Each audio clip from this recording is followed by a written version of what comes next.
In this video, I want to talk about how the most recent trade affects and impacts the Green Bay Packers. Before I jump into it, if you like the content, be sure to hit that subscribe button. Okay, so us as Packer fans, okay, you just you have to send out this video because at the end of the day, man, it's just so funny to me that Poles. So I'm not saying that he's not a good GM because I think that Poles is a good GM, but it's kind of like one of those things that is still yet to be proven. What he did last year, trading away draft capital, increasing his draft capital, he has the same potential to do that this season with that number one pick. What are they going to do? He shocks me yesterday.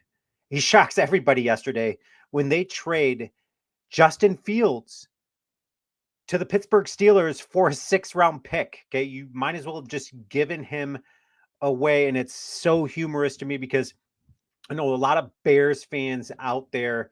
I'm friends with a couple of Bears fans, and they were dead set thinking that Poles was going to. They were saying, trying to convince me that Poles has not been shopping Justin Fields this whole time, and I don't follow the Bears that closely, so I was just kind of taking them at their word and just being like, okay, yeah, they must not be. They must see something in Justin Fields, which I found humorous as a Packer fan because I don't see it. I mean, he's got some upside. If they would have played their cards right with him, they didn't, and now we see where Justin Fields is at. But the fact that they go and they trade him away for a 6th round pick is so funny to me. Unless he plays over 51% of the snaps, which is not going to happen in Pittsburgh. And then he's going to then there that pick, that 6th round pick turns into a 4th round pick. Guys, leave your comments. Let me know, about this pick. What, as a Packer fan, are you super excited? Because I am. I'm super excited because what I hear when that happens is they are all in on Caleb Williams. Caleb Williams does not scare me. Caleb Williams and the baggage that comes along with him. And you look at his dad, Carl Williams. I can almost liken it to LaMelo and Lonzo Ball's dad, and just the drama that he was already building around his athletes at the time, and now what Carl is doing with Caleb, and the drama that he is already, building by just opening up his mouth, and then Caleb Williams doing the same thing, opening up his mouth, having these demands and these stipulations about, like, if this franchise were to take me, almost like, hey, I'm going to choose where I'm going to play. The dude hasn't even taken a snap yet in the NFL. The NFL is so much different than college football, let alone his stats didn't look crazy good in college. So I don't see what the hype is on Caleb Williams. I do understand his ceiling is super, super high and elevated, but if it were me, honestly, I'd rather have Jaden Daniels. I'd rather have Drake May. I'd rather have JJ McCarthy. I'd rather have those 3 quarterbacks over Caleb Williams. And you guys might laugh at me for saying that, but I guess time will tell when we see what he's able to do in the NFL. But this is going to impact Packers in a positive way. Them trading away Justin Fields, if he were to even have stayed in Chicago, I think that would have been a positive thing for Packer fans because we kind of know what Justin Fields is. We already know the talent that he is. We know that Chicago didn't handle that properly. And so now you're seeing the end result. And now he's going to go to Pittsburgh and he's going to be behind Wisconsin's Russell Wilson.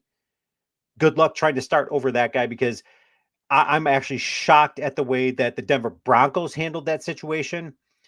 They get a huge F in my book, the way that they handled the Russell Wilson situation there. They pretty much let him go and they just eat money for the next 2 years with Russell Wilson. They're going to be in cap purgatory, whatever. They are going to be handcuffed to Russell Wilson's contract for the next couple of years. So they didn't handle that position. They didn't handle that well. I think Russell Wilson in Pittsburgh is going to do pretty well. In fact, I think he's going to do so well that Pittsburgh's going to be forced with the decision of, man, do we all of a sudden pay this dude and keep him, over the next handful of years? We know he's not getting any younger, but he's still got some longevity in him yet. And so you then add Justin Fields to that mix. What are they going to do there with Justin Fields? I don't understand. Are they going to use him like a Taysom Hill does in New Orleans? Are they going to bring him in down on third down situations? I don't understand the logic there. Or are they just like, hey, maybe we'll be able to, see some things out of Justin Fields, let Russell Wilson go so we don't have to pay him after he, has a good season this season. We don't have to pay him. He can go somewhere else, become somebody else's money problem, and then we just sign. I don't see that happening. I just think that I don't understand the logic. But Pittsburgh, I mean, why not? I mean, they get them pretty much for nothing. A sixth-round pick, just as hilarious to me. So if I'm Chicago, here's what I'm doing. If I'm Poles, I'm going to trade that number one pick. I'm going to trade Caleb Williams and that baggage that comes along with Caleb Williams. I'm going to trade him back. And the rumors are that Minnesota is wanting to trade up, not with Chicago. Of course, they do want to trade up with Chicago, but the rumors are that the Minnesota Vikings are wanting to trade up to get a quarterback. Of course, we all know that letting Cousins go, we know that the situation there is going to be they're going to move up. They have their eyes set on Drake May out of North Carolina, which if I were Chicago, I would rather have Drake May. But if you're Chicago, I'm trading back a spot or two. Um, they've got the ninth pick, mind you. Okay. So I'm trading back a spot or two. I'm getting Marvin Harrison Jr.